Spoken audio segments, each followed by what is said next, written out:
Bien, buenos días, que el Señor los bendiga. Esta es la primera vez en mis 16 años y medio de sacerdote que me toca dar una plática, una conferencia sentado. Siempre las doy parado para poder sentirse uno que domina la escena y animar a la gente a estar despierta. Sin embargo, el enemigo ha hecho estragos conmigo estos días. Y anoche pasé toda la noche hospitalizado por un problema de una infección en una pierna que me estaba haciendo muchísimo daño. El médico me iba a dejar 10 días interno, sin dejarme salir. Pero para asombro de todos, después de que oraron por mí, momentos antes de ingresar, la fiebre que estaba a 39 fue bajando. Y hora y media después estaba totalmente normal. Gracias a Dios.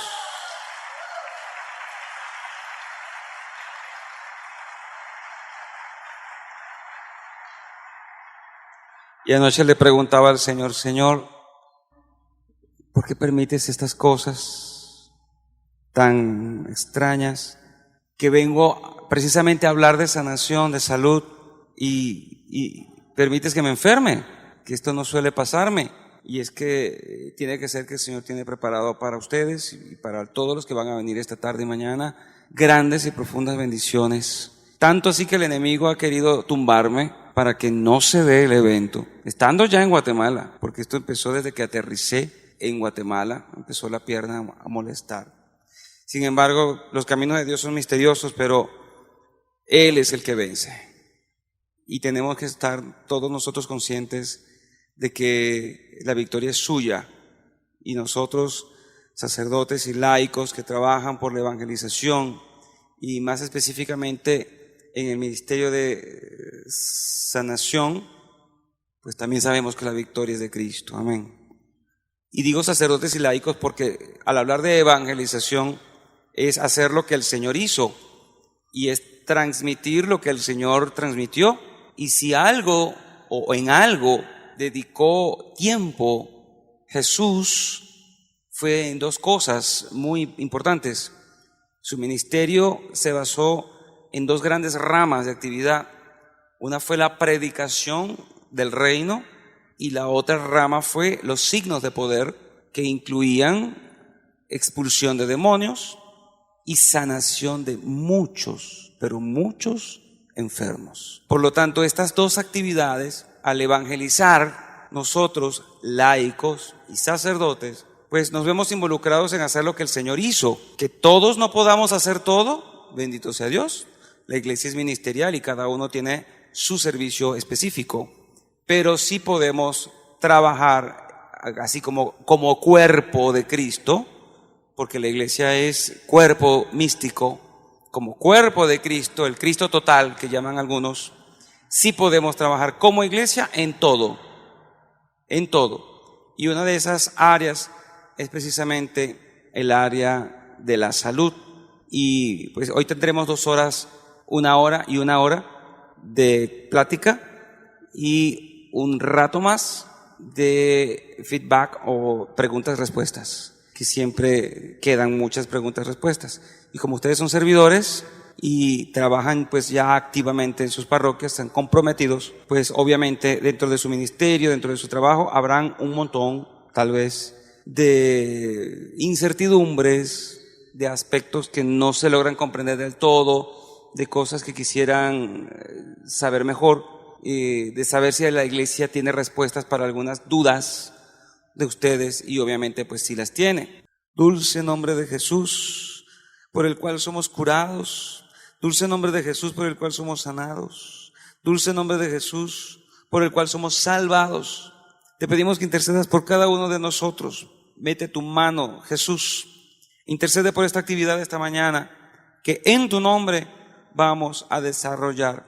No hay otro nombre dado a los hombres bajo el cual nosotros podamos hallar salvación.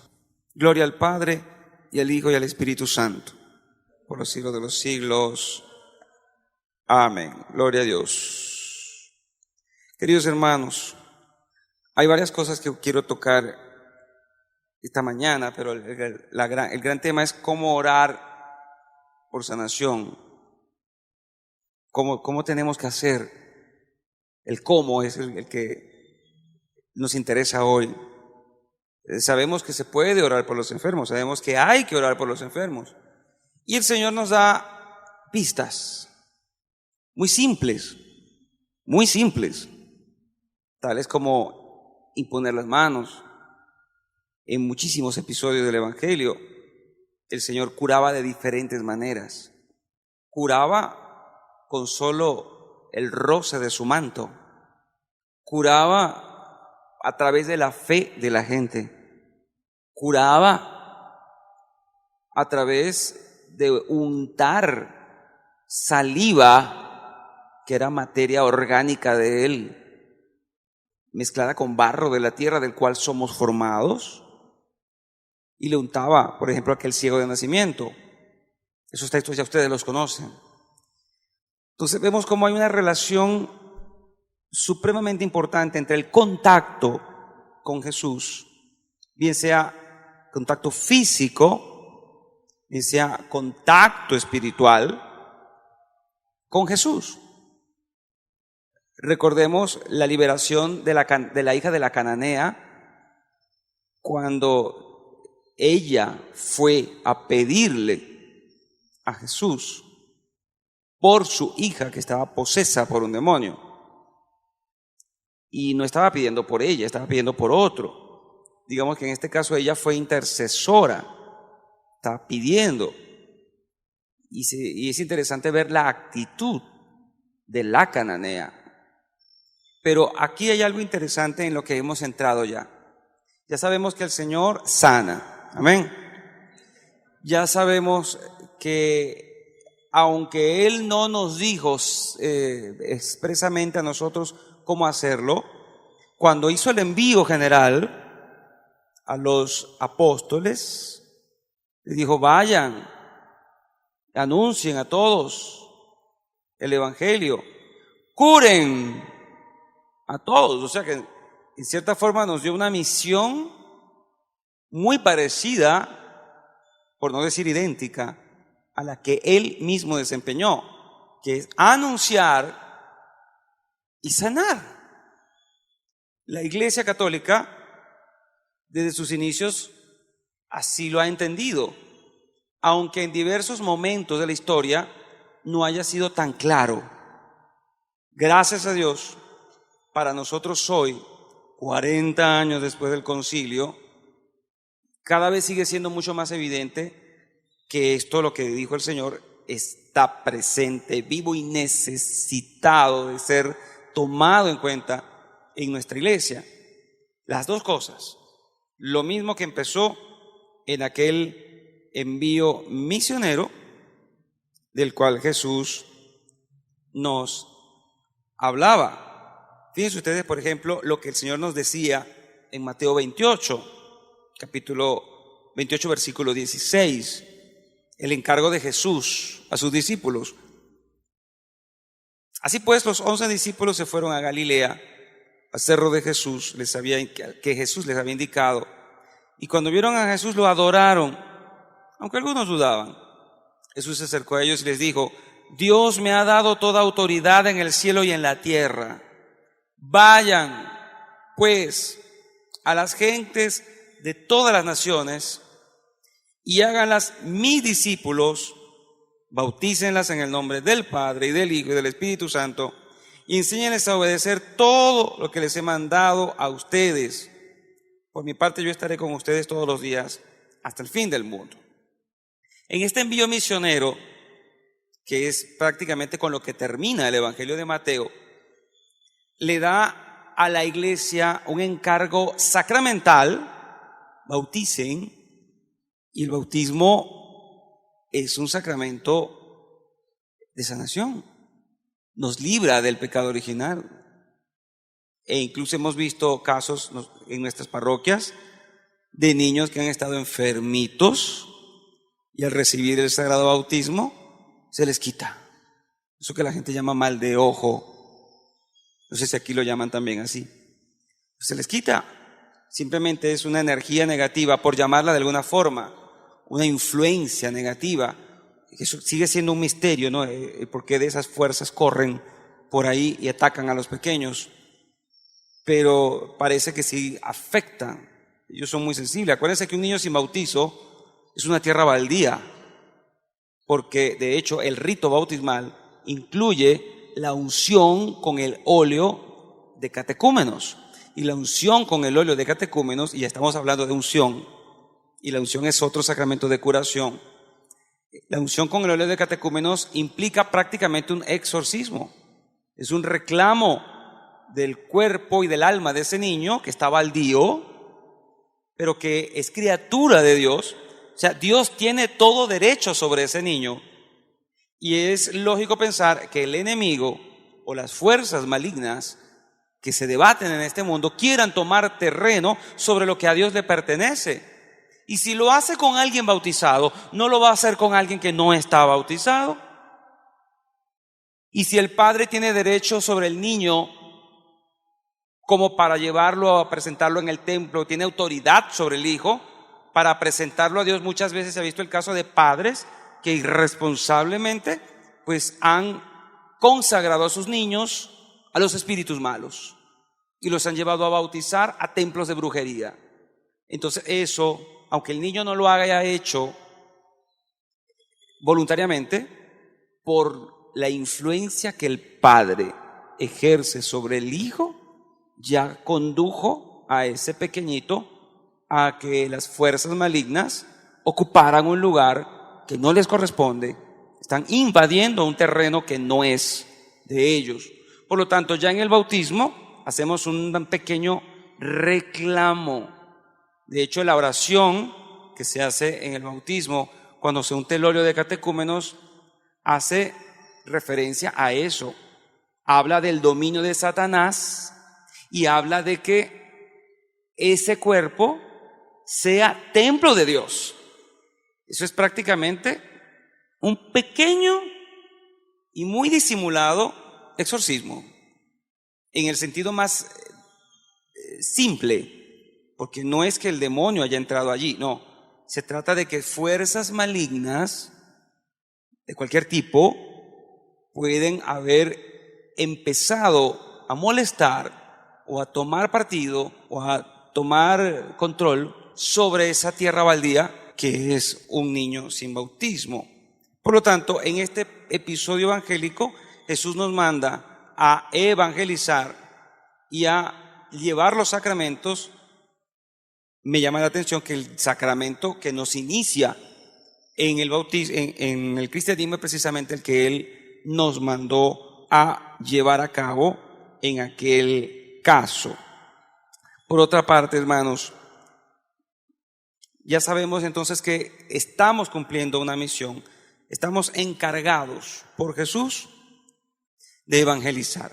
Evangelizar es una forma de sanar también, y ya lo vamos a ir viendo poco a poco. En la medida en que una persona se abre al Evangelio, en la medida en que una persona se abre a Jesús, su espíritu va recibiendo luz.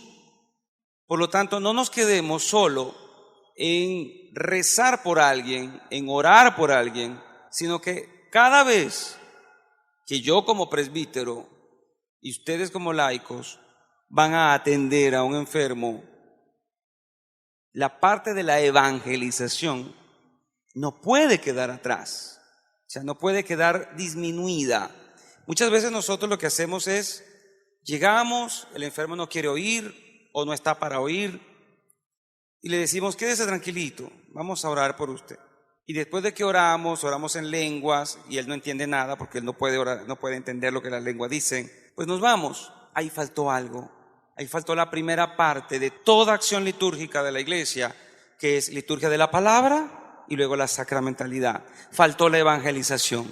Entonces, incluso antes de que uno pueda orar por alguien o que uno vaya a orar por alguien, excepto en el caso de que la persona haya caído en inconsciencia, esté en coma, no oiga, esté desmayada, yo necesito el asentimiento de esa conciencia, el asentimiento de esa persona, su consentimiento a que Jesús entre en su vida. Por eso, antes de orar por alguien, yo tengo que ponerlo en contacto con Jesús, con la verdad de Jesucristo. Y ahí vale una pequeña predicación. No tiene que hacer una predicación de 1 hora. El enfermo quizá no está o no se siente bien para oírlo a usted una charla de 1 hora. A veces ni de media hora. Pero sí quizá con 5 o 10 minutos de querigma, invitarle al arrepentimiento. A veces a nosotros nos da reparo. Y claro que da un poquito de, digamos, respeto humano o consideración, porque uno a veces se deja llevar por el sentimentalismo. A mí me ha pasado muchas veces que veo a un hombre que está muy enfermo, pero que sé que ha llevado una vida mala y que solamente cuando están por morirse llaman al sacerdote, cuando se sienten muy mal llaman al sacerdote y lo que quieren es que el sacerdote vaya, que le rece, como para sentir que no se va a condenar. Pues uno tiene que también hablarles y decirle: hermano, en el nombre de Jesús le invito a que se arrepienta. ¿Usted es consciente de que usted ha pecado? ¿Usted es consciente de que usted ha hecho mal? Y incluso ayudarles a que hagan un pequeño examen de conciencia. No pueden confesarlo, ciertamente, pero sí usted puede ayudarles a que él tome conciencia de todo lo que hizo mal y decirle los mandamientos uno por uno, rapidito. Para eso no hace falta 1 hora, en 10 minutos. Y preguntarle: ¿usted amó a Dios sobre todas las cosas? ¿Usted fue a los brujos? ¿Usted ha perdonado a las personas con las que estuvo peleada? ¿Usted frecuentó la misa? ¿Usted vivió los sacramentos?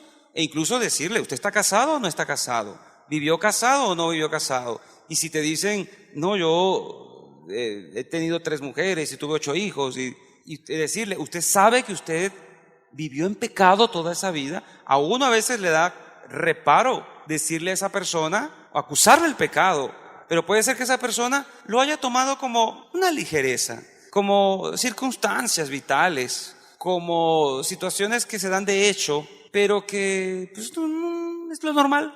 Para mucha gente es lo normal. Y decirle: usted vivió en pecado, usted vivió en fornicación, usted tuvo 3 mujeres, usted pecó, sus hijos fueron concebidos en pecado. ¿Usted está consciente de eso? Es bueno que esa persona lo sepa, porque la persona normalmente, me pasó hace poquito antes de venirme para acá, para Guatemala, fue a confesar a un señor que me habían dicho que pedía urgentemente hablar con un sacerdote, y yo fui, y resulta que es un señor que aparentemente había vivido una vida decente. Yo trabajo en una parroquia muy pobre de Venezuela, de Barquisimeto, que es mi arquidiócesis, y la mayoría de la gente de allí es de campo. Y se sabe que la gente de campo normalmente no termina los estudios y a veces ni siquiera tiene posibilidad de hacer la primera comunión. No hay catequesis, pero en el fondo saben que existe una iglesia, que existe un Dios y que existen unos sacramentos que me pueden ayudar a mí a sentirme mejor. Es lo que la mayoría de la gente maneja. Llamaron al sacerdote, me llamaron a mí, yo fui a hablar con él, se veía muy lúcido. Yo le dije: usted está más sano que yo. Se veía muy fuerte, aunque tenía un serio problema cardíaco. Y al final, la gran pregunta que siempre le hago: ¿usted se casó? Pues no, padre, no. Yo tuve 2 mujercitas por ahí. Así las llaman, mujercitas, sí. Cualquier cosa. Fíjense cómo las tratan, ¿no? Ellos. Yo tuve 2 mujercitas. De a 2, porque una no le basta. Y tuve mis hijos, pero yo fui un buen padre, un hombre muy trabajador. Yo le hice bien a todo, porque siempre ellos terminan por empezar a justificarse y a hacer su currículum vitae para hacer méritos, ¿no? Es lo que siempre pasa. Yo soy muy bueno, yo no me meto con nadie, no tengo rencores con nadie. Yo, brujos, no, que va, yo soy muy religioso, soy muy católico. Y lo dicen. Y pues yo soy un hombre que ha trabajado mucho, me he esforzado por darle lo mejor a mis hijos. ¿Cuántos hijos tiene? 8. ¿Con las 2 mujercitas? Sí, con las 2 mujercitas. Y nunca he tenido enemigos, soy un hombre recto, un hombre justo. Y después de que me hizo todo el panegírico de su vida, pues tuve que decirle: ¿usted está consciente de que usted vivió en pecado gran parte de su vida? ¿De que usted concibió a sus hijos en pecado?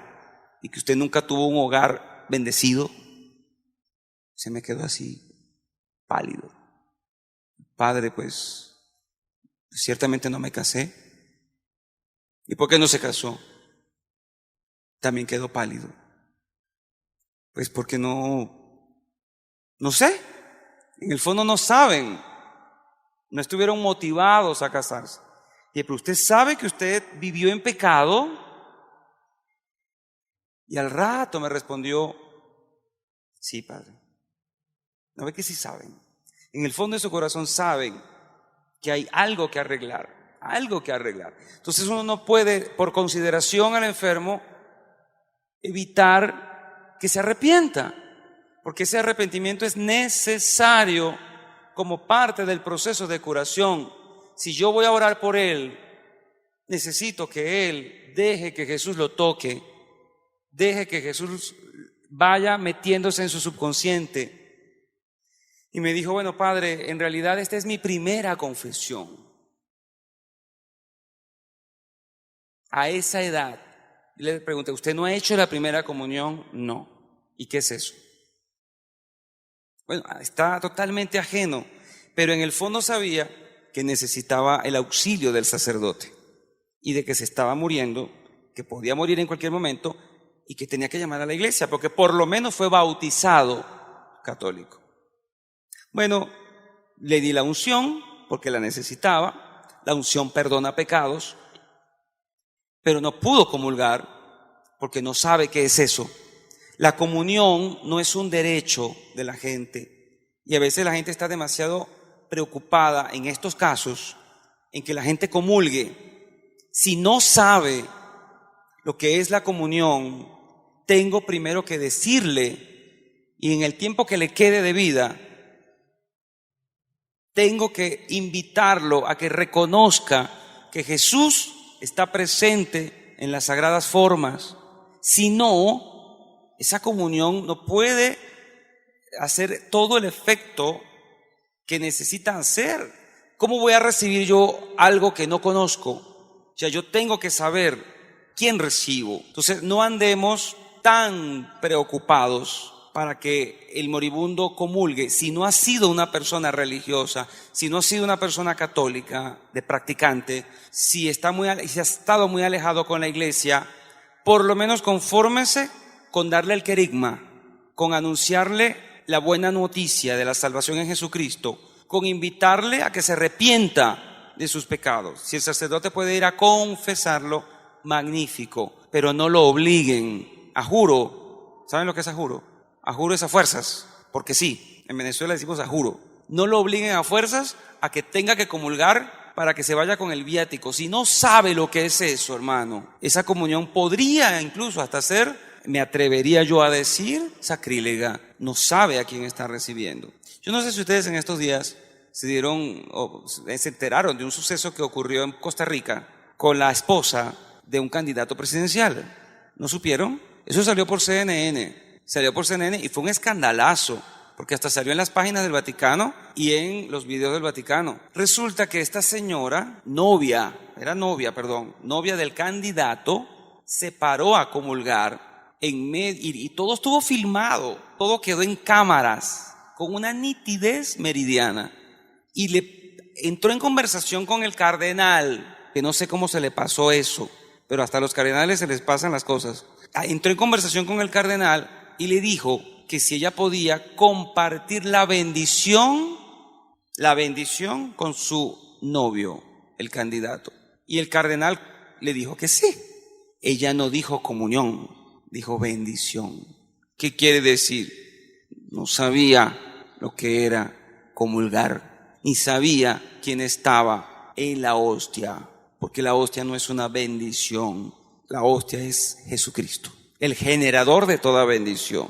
Entonces no sabía con lo que estaba metiéndose. Luego que recibe la hostia, se la saca, la parte en dos, se va a que su novio y se la mete en el bolsillo.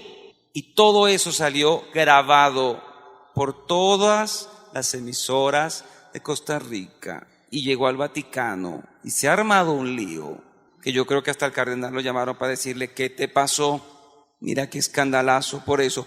No sabemos si la gente sabe. Incluso una persona culta puede ignorar muchas cosas que tienen que ver con religión y con fe. Entonces no se puede obligar a comulgar a nadie que no sepa, ni siquiera a un enfermo, De hecho, el viático es obviamente una costumbre muy antigua en la iglesia, e incluso lo que nosotros conocemos ahora como sagrario era para conservar el pan consagrado, las hostias, para llevárselas a los enfermos que no podían estar en la celebración eucarística. Por lo tanto, llevar la comunión a los enfermos, eso es más viejo que Matusalén. Eso empezó desde que empezó el cristianismo, ¿de acuerdo? Pero era para los cristianos que iban a misa, que iban a la fracción del pan y que estaban enfermos, que ya no podían ir, pero necesitaban comulgar porque anhelaban recibir a Jesús. Sabían quién era Jesús. Y las hermosas historias antiguas de los grandes mártires como San Tarcisio, el niño que murió con la hostia aquí, que nadie se la pudo quitar porque él sabía a quién llevaba, era para los enfermos y lo mataron, era un niño. Él sabía a quién llevaba en sus brazos y la persona que lo iba a recibir sabía a quién lo iba a recibir. Entonces, si nos miramos cómo era la recepción de la comunión a los enfermos en el principio de la era cristiana, sabemos que había una catequesis previa y había un conocimiento suficiente de quién era Jesús en la Eucaristía. Y quienes lo recibían eran porque lo pedían, porque sabían quién era, porque lo añoraban y lo necesitaban. Entonces, uno no puede obligarlos a eso. Se los digo porque ese es un caso que se ha dado mucho en muchas partes, no sé si aquí se da. Es que sobre todo en mi parroquia, que tengo 26 ministros de comunión y cada uno de ellos tiene a por lo menos 15 enfermos a los cuales atender, así que imagínense la cantidad. Y a veces pues se encuentran con casos de que una persona está muy enferma y me urgen: padre, que hay un enfermo muy grave que se está muriendo, para que lo confiese y le lleve la comunión. Y siempre me pasa: ¿ya le preguntó si es bautizado? Ay, no. ¿Ya le preguntó si hizo la primera comunión? Ay, no. ¿Usted sabe si vive en concubinato? No. O sea, tienen que preguntar todas esas cosas.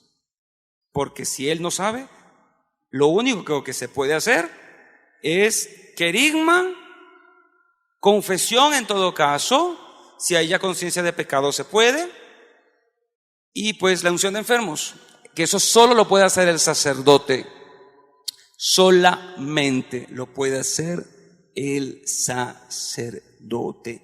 De ahí, yo no pensaba hablar de eso ahorita ya, pero bendito sea Dios, salió. ¿Por qué digo que salió? Porque es que yo tengo en Renovación Carismática casi 30 años. Ustedes me ven jovencito, pero no lo soy tanto. Y durante todos estos años en Renovación Carismática, tanto en Venezuela como fuera de mi país, yo he visto ciertas prácticas para llevar tranquilidad, paz, más que salud. Digamos que es un signo, me van a perdonar la expresión, psicológico, un signo de apoyo psicológico a la persona que lo está recibiendo, pero no es correcto. Y ya saben a lo que me voy a referir: los ungüentos y los aceites. Y yo sé que en Renovación Carismática, en muchos países y muchas diócesis, lo hacen. En mi diócesis, bendito sea Dios que estábamos al mando del asesor latinoamericano de la Renovación Carismática, Monseñor Tulio Manuel Chiribella, y él estaba muy pendiente de todo eso, y a mí me tenía amoladito. ¿Saben lo que es amoladito? Bueno, Él prohibió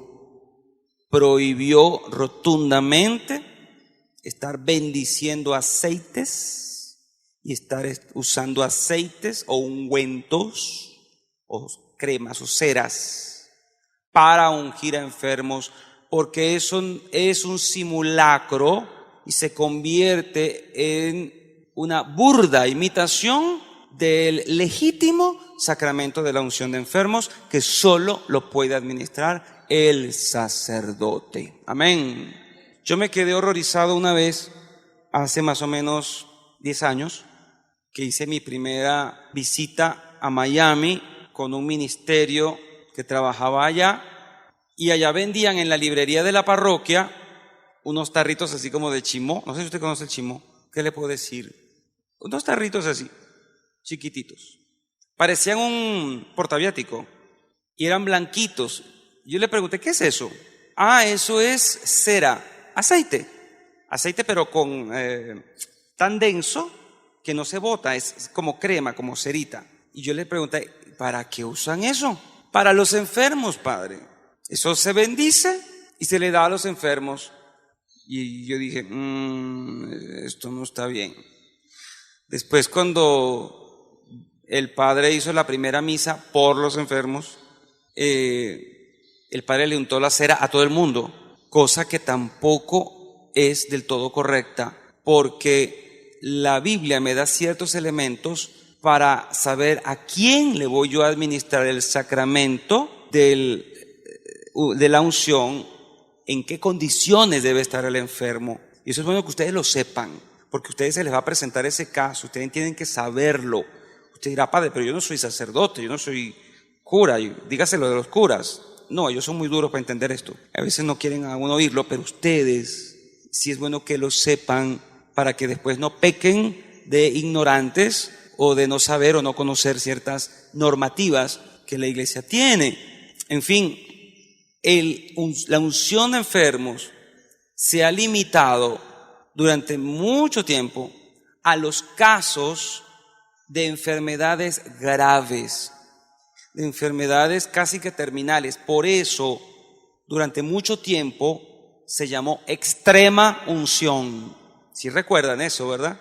Porque era la última, la que se daba cuando ya el enfermo estaba a punto de estirar la pata. Y entonces, claro, cuando llegaba el sacerdote con la estola morada a dar la extrema unción, ya era un cuervo negro agorero de la muerte. Y toda la gente le huía a la presencia del sacerdote que llevaba la extrema unción, porque la gente decía, ya vino a despedirlo. Y créanme que sigue pasando. Cuando uno va y lleva la unción de enfermos en casos muy graves, a las 2 o 3 horas se va. Parecía que lo que estaba necesitando era el auxilio divino para que esa alma se reconciliara, entrara en la gracia y se despegara de este mundo para volar hacia Dios. Durante mucho tiempo se utilizó el término de extrema, ahora solo se llama unción de enfermos, pero sigue siendo para casos graves. Entonces, en estos días fui a hacer la unción de enfermos a los casos que ameritaban en mi parroquia.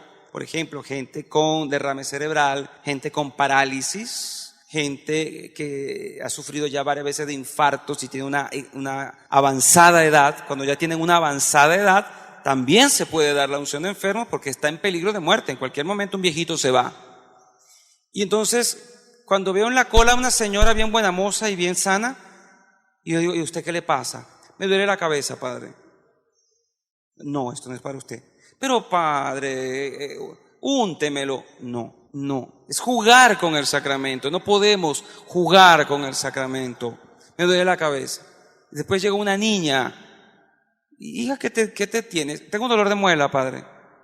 No es para eso.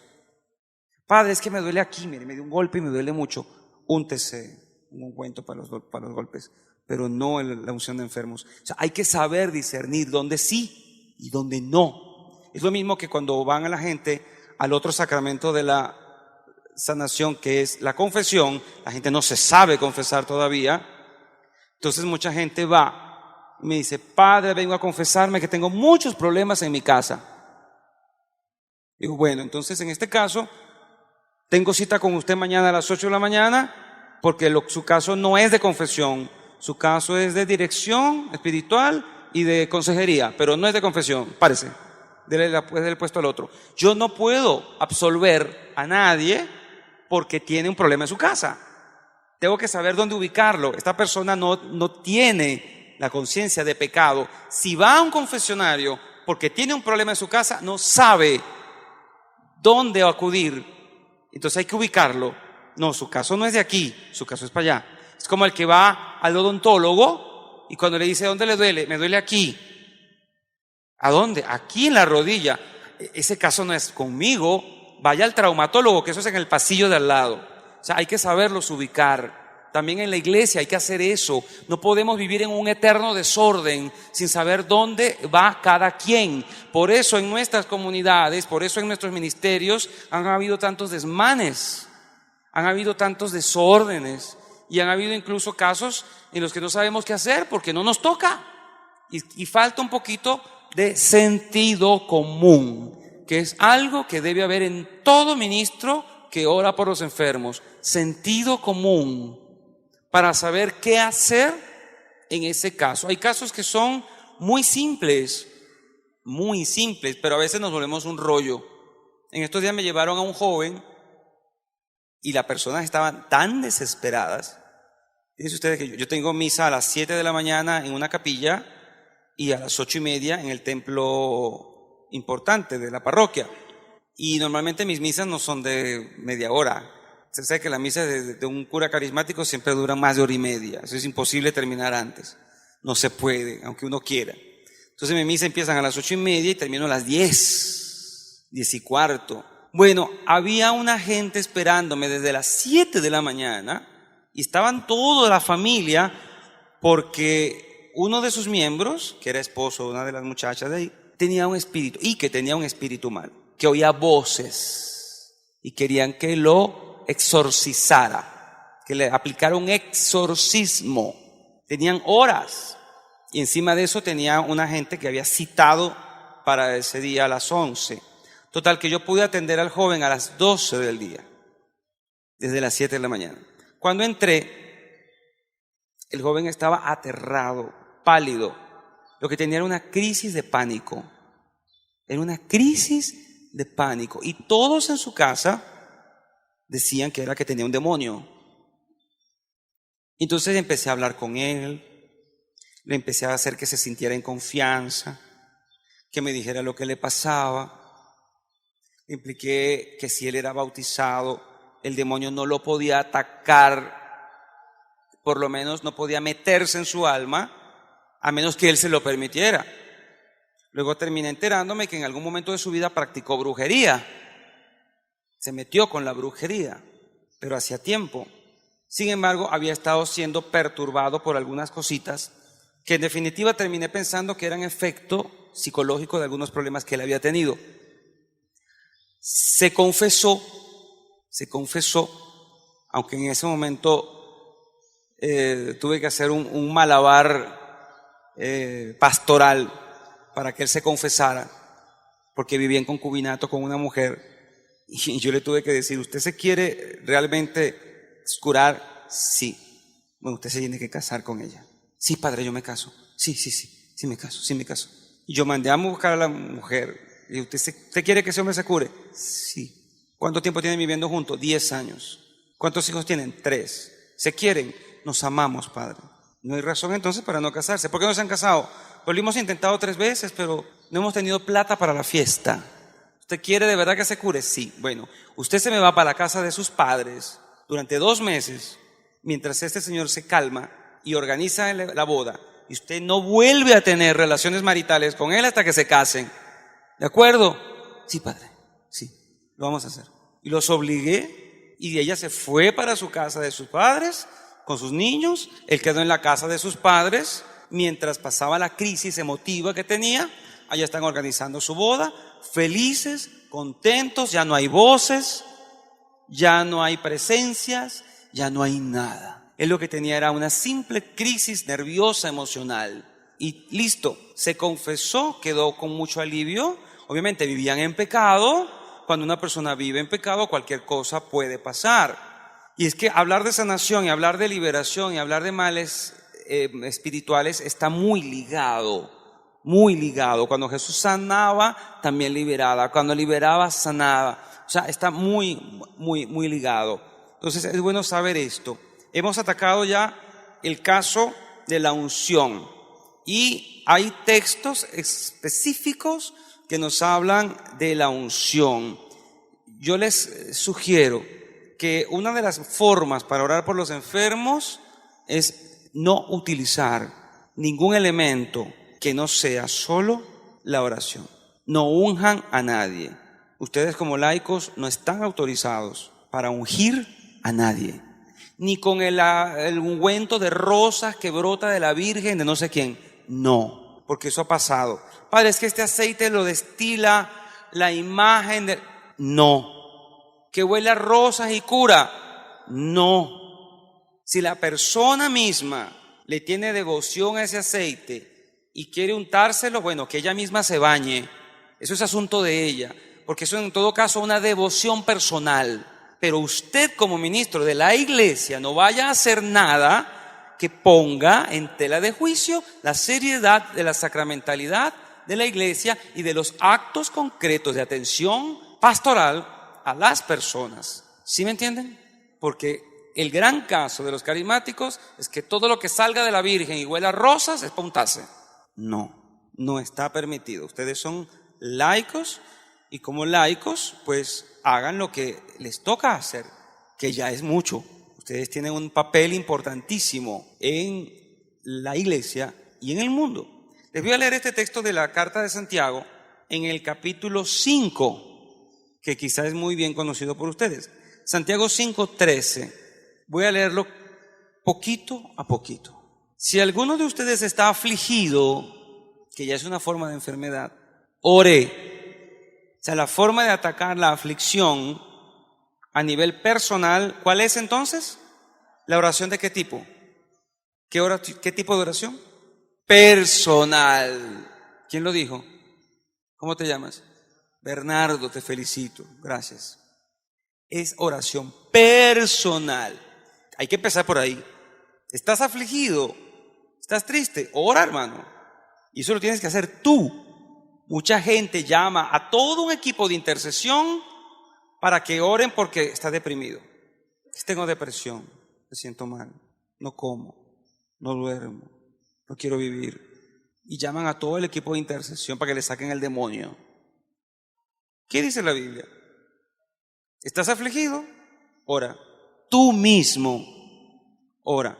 Obviamente, si la persona no es creyente y no conoce este texto, va a necesitar de alguien más que le diga, voy a orar contigo, pero tú tienes que orar. O sea, no le quitemos la responsabilidad a la propia persona de que ella misma sea responsable de su sanidad. Amén. Si alguno de ustedes está afligido, que ore. Si alguno está contento, que cante alabanzas. Eso sí sale solito, ¿verdad? Si alguno está enfermo, y cuando se habla de enfermo, se habla de que cayó en cama. ¿Ok? Porque el afligido no está en cama, a menos que esté pasando por una depresión crónica o una depresión orgánica. Bendito sea Dios que el Señor me permitió llegar hasta la mitad de la carrera de medicina antes de ir al seminario para poder trabajar en todo esto. Porque me ha ayudado muchísimo conocer cómo funciona el cuerpo, cómo funciona la mente y cómo son las cosas aquí adentro. Porque es bueno saber dónde está cada cosa, dónde está el hígado, dónde está el riñón, dónde está el páncreas. Porque de repente una persona está orando por aquí, le dice, Señor, tócale el estómago, Señor, tócaselo. El estómago no está aquí, el estómago está aquí. Aquí y no aquí. Aquí abajo están las vísceras. Es aquí, donde termina el esternón. Ahí está el estómago. Ok. Eso nos ayuda mucho a ubicarnos en la parte del cuerpo por la cual tenemos que orar. Cuando me habla de enfermo, está en cama. Ok. Si alguno de ustedes está enfermo, que llame a los ancianos de la iglesia. Este texto que yo estoy usando es el de Dios habla hoy. ¿Alguno tiene la Biblia latinoamericana? Léame cuál es la frase que dice ahí, que no dice ancianos seguramente, creo que no. Exacto. Allí utiliza la palabra, llamen a los presbíteros. ¿Quiénes son los presbíteros? Los sacerdotes. Los sacerdotes. Aunque sé que en algunas diócesis de algunos países hay un consejo de ancianos, esos ancianos no son presbíteros, no son sacerdotes. Se llaman así por algunas otras razones.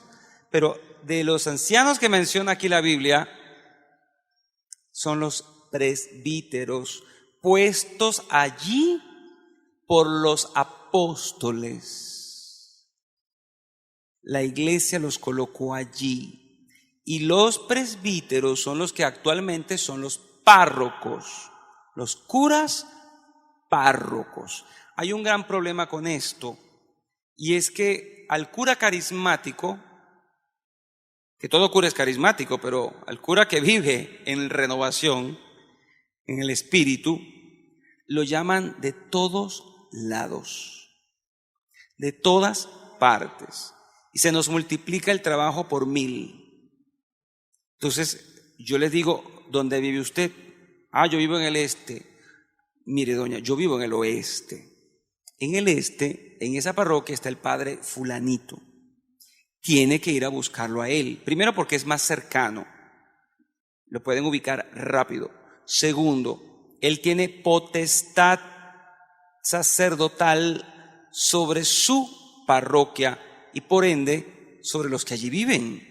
Por lo tanto, la potestad sacerdotal del párroco es importantísima. Importantísima. Yo no puedo pasar por la potestad sacerdotal de un párroco. Yo soy párroco en mi parroquia, pero no soy párroco en otra. Y la iglesia trabaja de esa manera. Los evangélicos no. La iglesia católica sí. Trabaja de esa manera, organizadamente. Ha distribuido las zonas y las parroquias para que cada pastor de comunidad, cada presbítero, tenga su competencia legítima en una zona legítima donde sus ovejas sean sus ovejas. Y como dice la Biblia, el pastor conoce a sus ovejas y las ovejas también le conocen y oyen el silbido del pastor. Por lo tanto, a nivel espiritual, la potestad del párroco no puede ser suplida por nadie. Entonces el cura carismático anda del timbo al tambo, recorriendo la ciudad entera, orando por todo el mundo, y eso es algo que no debería ser. ¿Por qué? Porque cada párroco tiene que ocuparse de sus propias ovejas. Yo no me puedo ocupar de las ovejas de todo el mundo. Y hay mucha gente que me dice, pero padre, no sea malo. Fíjense ustedes. No, yo no soy malo. Trato de ser organizado. Pero la gente lo toma como que es que uno no quiere cuando uno le dice estas cosas. Se molestan. Vaya a su párroco. Y a veces lo que me dicen es que el párroco de aquí no es carismático. Eso no importa. Es presbítero, es el párroco, y aunque no le ore en lenguas, tiene potestad sacerdotal sobre esas ovejas. Amén. Así que usted, lo primero que tiene que hacer no es llamar al padre Hugo Estrada. Tiene que llamar al párroco, aunque sea un viejito que esté mascando el agua. Él es el que tiene la potestad sacerdotal del párroco. Por eso aquí habla de los ancianos de la iglesia para que oren por él.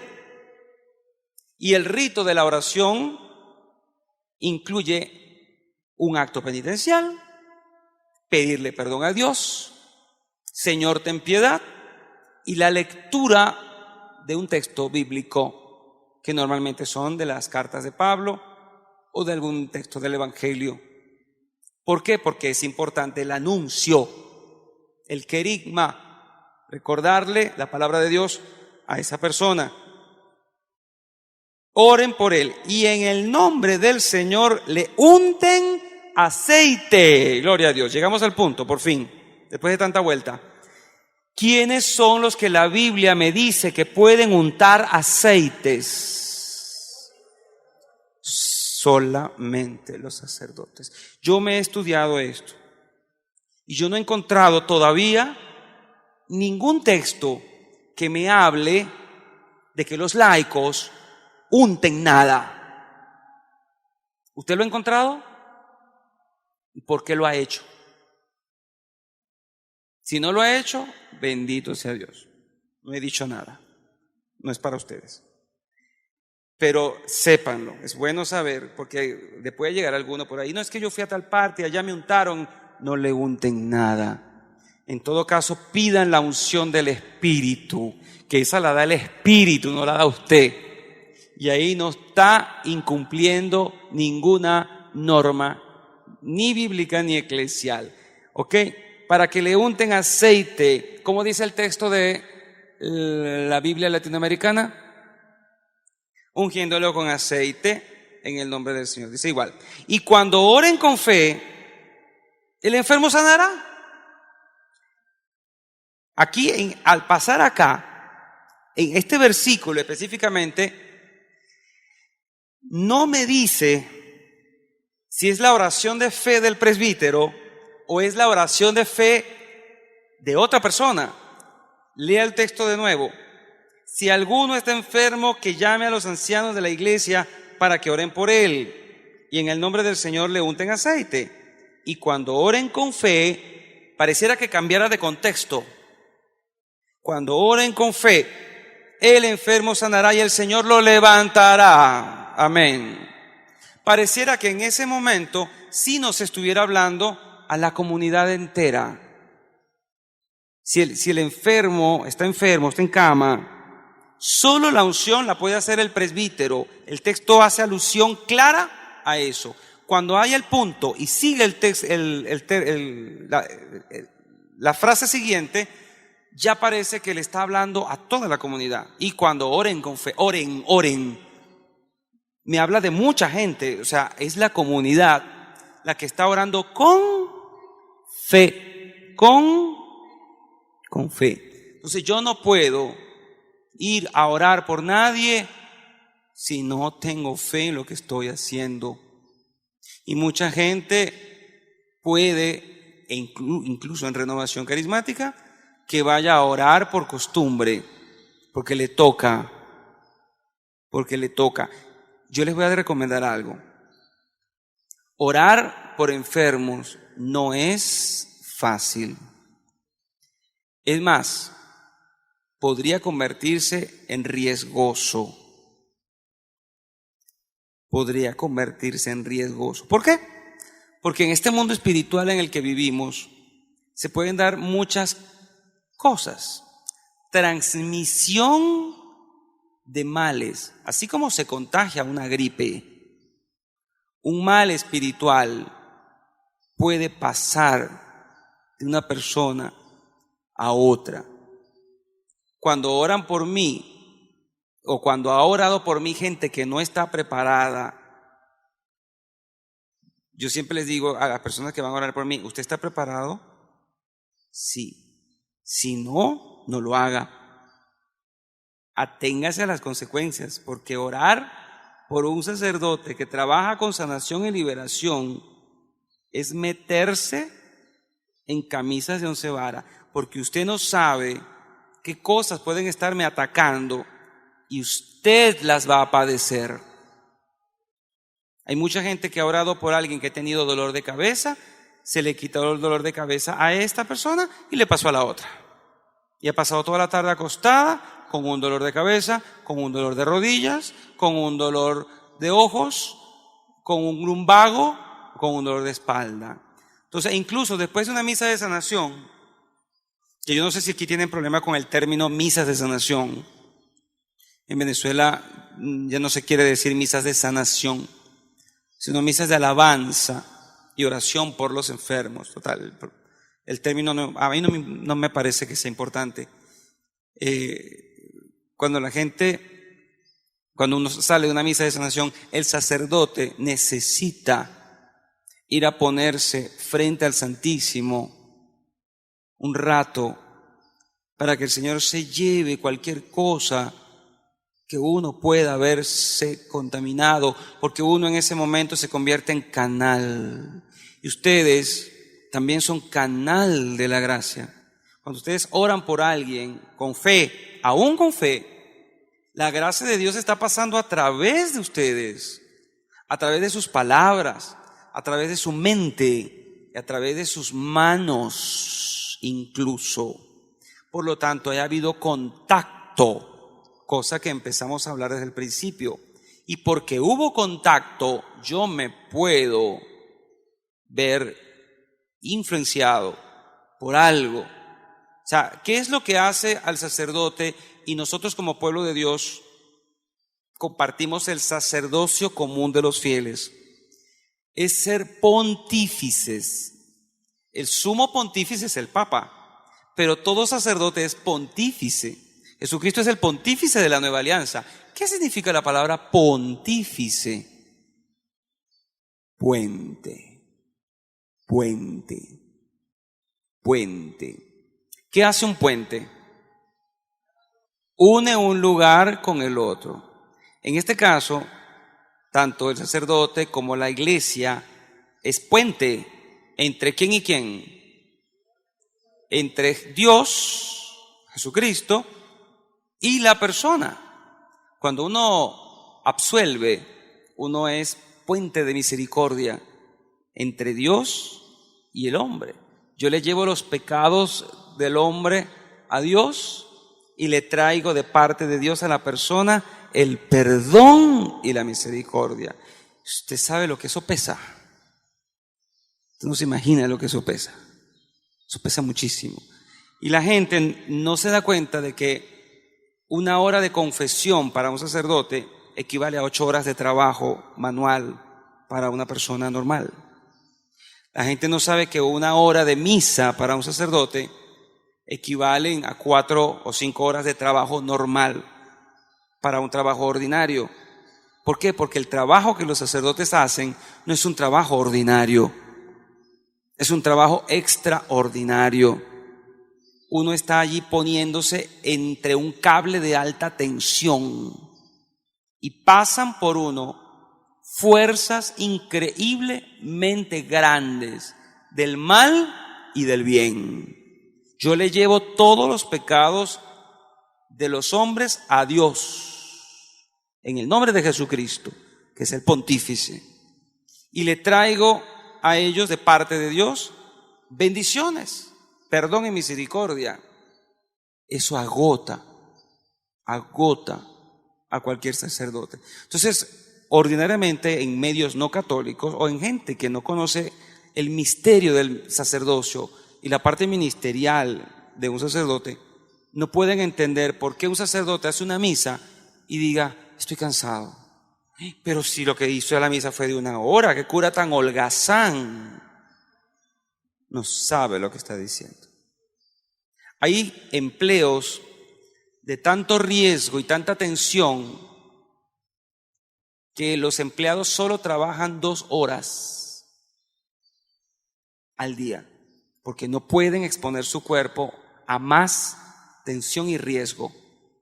Hay trabajos en el mundo de ese estilo que no permiten que el cuerpo ni la persona se arriesgue más, bien porque está trabajando con materiales muy peligrosos, contaminantes, incluso de esos que pueden tener radiación, en lugares donde no hay oxígeno, en lugares donde los niveles de algún gas pueden ser letales. Entonces los horarios de trabajo son de 2 horas nada más y no le permiten a la persona trabajar más en todo el día, y ese es su salario completo, un trabajo de 2 horas. Así es. Pero a la gente le cuesta trabajo pensar que uno en 2 horas o en 1 hora de misa se canse. En las misas carismáticas duran 4. Bueno, las mías duran 4, no sé las de aquí. Pero pueden durar 4 horas fácil, donde hay 800, 900, 1000 personas a las que se le ha impuesto manos, cosa con las que todavía el Vaticano no está muy de acuerdo, cosas con las que todavía no se ha definido del todo. Hay una carta que salió del cardenal Ratzinger antes de ser elegido Benedicto XVI y que de hecho no firmó Juan Pablo II, pero salió. Iba dirigida a las oraciones de sanación en la misa y prohibían todo, prohibían absolutamente todo. Sin embargo, no se le volvió a dar cabida a esa situación, aunque muchos, aún en el Vaticano, siguen considerando estas misas como abusos litúrgicos. Eso todavía está en veremos. Todavía no ha salido nada completamente definido al respecto. Pero tratamos de atenernos a lo legal, a lo posible, a lo que es. ¿Ok? Cuando oren con fe por el enfermo, sanará. Cuando haya una misa de sanación, dejen que el Padre salga y se vaya al Santísimo, o el ministerio de intercesión, si lo hay, ore por él. Un error muy grande es, después de una misa de 4 horas, llega gente y me dice: Padre, yo tengo cáncer, ore por mí. ¿Y la misa de qué sirvió entonces?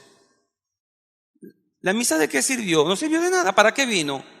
Entonces hubiera quedado en su casa viendo televisión y cuando termine la misa se viene para que yo ore por usted. Si usted no le da importancia a la misa y es capaz de venir luego al sacerdote, yo a veces he tenido que decirlo, si alguien después de la misa se me acerca pidiéndome oración particular, quiere decir que no tiene fe y que la misa no sirvió para esa persona. No quiero ver a nadie que me venga a pedir oración especial por nada, porque todo lo que iba a hacer Jesús lo hizo ya. Y es bueno tener eso presente. Hay mucha gente que después de la misa se le va a uno a la sacristía, sí, Padre, es que me duele aquí, Padre, es que me duele acá, Padre, es que tengo cáncer. Bueno, ¿y la misa de qué sirvió? En la misa no lo tocó Cristo, Él es el que tiene que tocarlos. Simplemente porque yo no pasé por allí y le puse la mano, piensa que no pasó nada. En fin, no terminan de entender que Cristo es el que toca en la palabra, toca en la comunión, toca en la oración, pero queremos es que nos toque físicamente el cura, o incluso en el caso de ustedes, que los toque físicamente el ministro de intercesión. Cuando oren con fe, el enfermo sanará y el Señor lo levantará, y si ha cometido pecados, le serán perdonados. Obviamente allí está hablando de los efectos del sacramento de la unción de enfermos. Ahora bien, hasta ahora, ¿qué hemos sacado en claro que tenemos que tener en cuenta cuando vayamos a orar por un enfermo? Quiero oírlas. Conclusiones, o sea, cosas que le hayan quedado claras y que usted las haya anotado. Levanten la mano primero y yo les digo, para que seamos ordenaditos. La hermana de allá atrás. No ungir nada. Perfecto. Llevar la palabra antes de comenzar una oración. Ajá. Tener en cuenta que el enfermo haya caído en cama. La unción de enfermos solo la lleva el sacerdote porque incluye perdón de pecados. Y el único que tiene ese ministerio es el cura. Que el enfermo se arrepienta. ¿Por qué? Porque eso abre la puerta a Jesucristo y que Él lo reconozca como su Señor y que tiene que pedirle perdón. Pedirle autorización, o sea, y decirle, ¿abres tu corazón a Jesucristo? ¿Quieres que Él obre en ti? Preguntárselo y decírselo. Orar con fe. Yo creo que ahí me desvío un poquito. Si usted está pasando por una crisis, no ore por nadie. Eso es importante. Si usted está en ministerio de intercesión y tiene una crisis o está enfermo, y eso con los laicos, los curas tenemos que asumir las cosas de otra manera, pero los laicos, si están enfermos, si están nostálgicos, si tienen gripe incluso, o están resfriados, están deprimidos, no ore por nadie. ¿Me entendió? ¿Por qué? Porque es peligroso, porque su fe está disminuida, sobre todo si es una crisis de fe, y si está físicamente afectado, menos que menos. ¿Por qué? Porque se hace vulnerable a cualquier mal. ¿de acuerdo? Absténgase.